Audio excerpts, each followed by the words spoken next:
In this lecture, we will discuss power of president and governors to nominate members in a Lok Sabha, Rajya Sabha, state legislature, and UTs.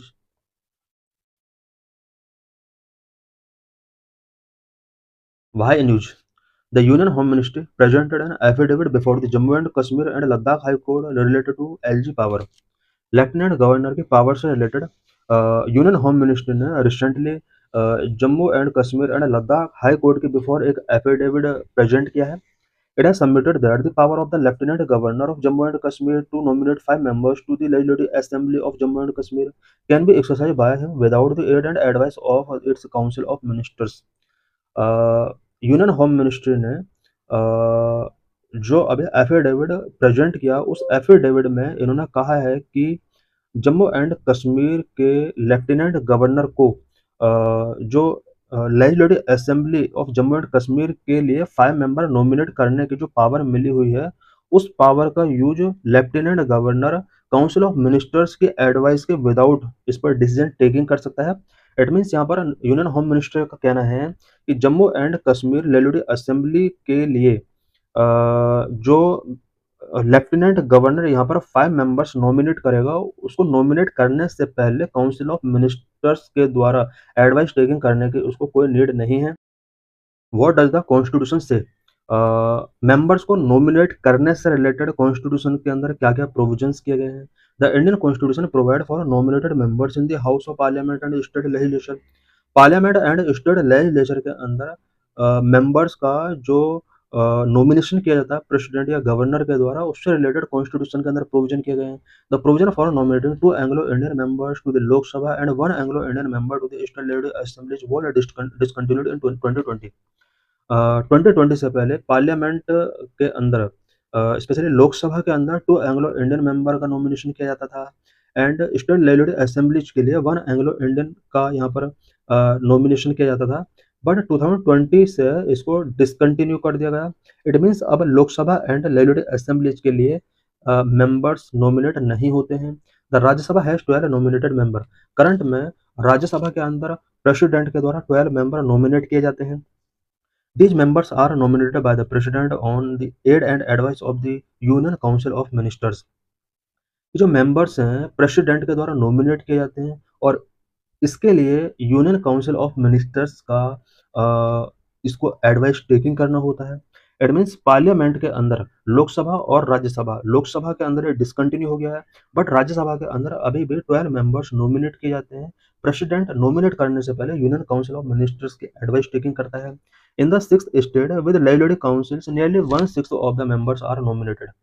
India के अंदर about ऐसे 6 state हैं जहां पर legislative council अभी भी है. इन सभी लेजिस्लेटिव काउंसिल के लिए 1/6 मेंबर जो होते हैं वो अभी भी नॉमिनेट किए जाते हैं. These members are nominated by the governors on the advice of the state council of ministers. State के अंदर इन मेंबर्स का जो नॉमिनेशन किया जाता है वो गवर्नर के द्वारा स्टेट काउंसिल ऑफ मिनिस्टर्स की एडवाइस पर ही किया जाता है. इट मीन्स हम यहाँ देख रहे हैं कि जो भी मेंबर्स नॉमिनेट किए जा रहे हैं सेंटर के अंदर या फिर स्टेट के अंदर काउंसिल ऑफ मिनिस्टर की एडवाइस पर ही उनको नॉमिनेट किया जा रहा है. बट यहाँ पर जो अभी करंट में इशू बना हुआ है वो इशू ये है कि यूटी के अंदर जो एलजी अपॉइंट नॉमिनेट करता है मेंबर को, क्या उसके लिए काउंसिल ऑफ मेंबर की एडवाइस टेकिंग करनी चाहिए या नहीं. रिसेंटली यूनियन होम मिनिस्ट्री ने जिस तरह से जम्मू एंड कश्मीर के लिए कोर्ट में एफिडेविट गिवन किया है कि वहाँ एलजी जो 5 मेंबर्स का नॉमिनेशन करता है उसे काउंसिल ऑफ मिनिस्टर्स की एडवाइस टेकिंग करने की जरूरत नहीं है. ये कहीं ना कहीं अदर प्रोविजन के कॉन्ट्रेरी है. What about union territories. UT से रिलेटेड हम स्पेशल प्रोविजंस हम यहाँ पर पढ़ेंगे. The composition of the legislative assemblies of 3 UTs are govern by act of parliament. India के अंदर ऐसे 3 यूटीज हैं जहाँ पर लेजिस्लेटिव असेंबलीज हैं और इन असेंबलीज को पार्लियामेंट के एक्ट के अकॉर्डिंग गवर्न किया जाता है. 3 यूटी के under number 1 Delhi, number 2 Puducherry and number 3 Jammu and Kashmir. Number 1 Delhi. Section 3 of the government of NCT National Capital Territory of Delhi at 1991 provide for 70 elected members in the Delhi Assembly. Government of national capital territory of Delhi act 1991 के section 3 के अंदर provision किया गया है कि Delhi assembly के अंदर 70 elected member होंगे। There are no nominated MLA in the Delhi assembly. Delhi assembly के अंदर कोई भी नॉमिनेटेड मेंबर नहीं होता है। यहाँ पर ये शो करने की कोशिश की जा रही है कि किन किन यूटी के अंदर लेजिस्लेटिव असेंबली है और किन यूटी के अंदर नॉमिनेटेड मेंबर्स कितने हैं, और वो नॉमिनेटेड मेंबर अगर हैं तो वो किसके द्वारा नॉमिनेट किए जाते हैं। Number of Puducherry section 3 of the government of union territory act 1963 provide for 30 elected members in the legislative assembly for of Puducherry. Puducherry के लिए भी एक एक्ट बना हुआ government of union territory act 1963 section 3 के अकॉर्डिंग पुडुचेरी की जो लेजिस्लेटिव असेंबली है उसके अंदर 30 इलेक्टेड मेंबर हैं। It also provide that the union government may nominate up to 3 members to the Puducherry assembly. इसके अंदर ये भी प्रोविजन किया गया है कि पुडुचेरी असेंबली के लिए यूनियन गवर्नमेंट चाहे तो 3 मेंबर्स को नॉमिनेट कर सकती है। अब यहाँ पर यूनियन गवर्नमेंट के लिए कहा गया है, बट अभी तक हमने देखा कि पार्लियामेंट के अंदर और स्टेट लेजिस्लेटिव असेंबली के अंदर प्रेसिडेंट या गवर्नर अगर नॉमिनेट कर रहा है मेंबर्स को तो उसके लिए काउंसिल ऑफ मिनिस्टर्स की यहाँ पर एडवाइस टेकिंग करनी पड़ रही है। लेकिन यहाँ पर यूनियन गवर्नमेंट को यहाँ पर नॉमिनेट करने की पावर मिली हुई है। Jammu and Kashmir section 14 of the Jammu and Kashmir Reorganization Act 2019 provide for a total of 90 elected seats in the Legislative Assembly of Jammu and Kashmir।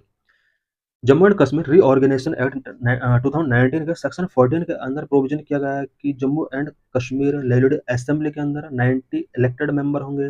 In addition section 15, 15A and 15B provide that the LG may nominate a total of up to 5 member.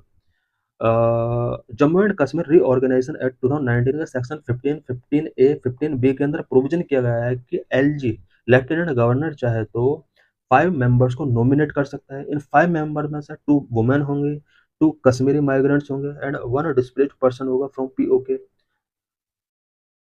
What have code rule nomination के regarding code का क्या rule रहा है इससे पहले।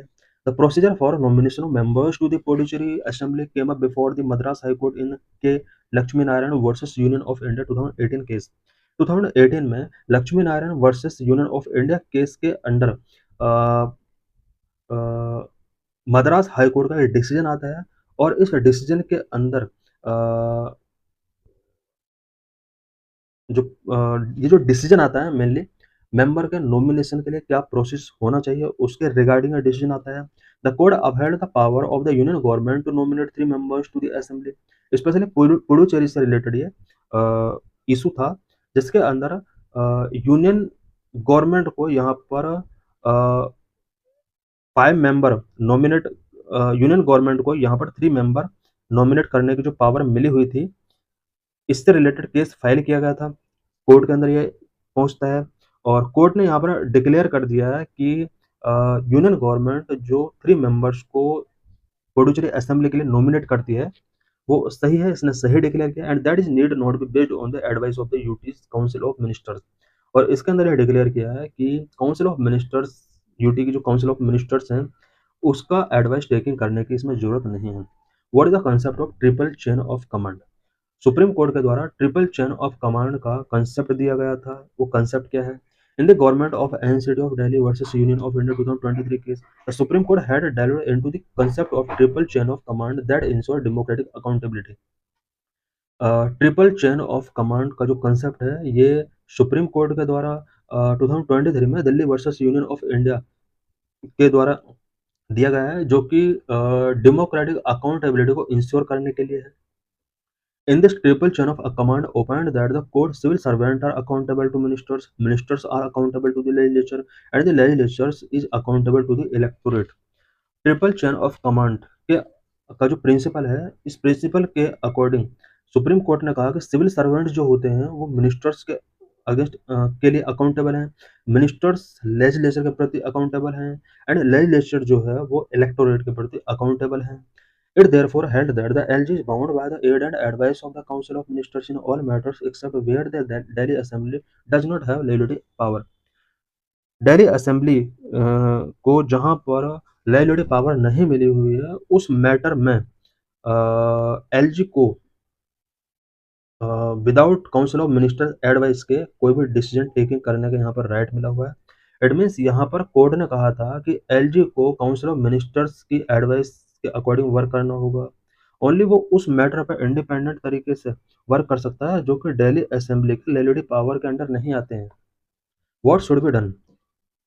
IoT does not enjoy the same status of the full-fledged state in our federal setup. हमारे federal setup में UT को वो स्टेटस नहीं मिला होता है जो कि फुल फ्लैड स्टेट्स को मिला होता है। However UTs with assemblies have their own elected government that is accountable to its population. कुछ यूटीज के अंदर असेंबली होती है, उन यूटीज के अंदर इलेक्टेड गवर्नमेंट होती है जो कि पॉपुलेशन के प्रति अकाउंटेबल होती है। The nomination of MLA does not create any issue when the same party is in power at the centre and the union territory. Member या एमएलए का नॉमिनेशन से रिलेटेड प्रॉब्लम उन स्टेट के अंदर नहीं आती है या उस सिचुएशन में नहीं आती है जब सेंटर और उस यूटी के अंदर स्पेशली सेम पार्टी की गवर्नमेंट है। However, political difference between the union government and UT government should not derail the democratic process in the UT।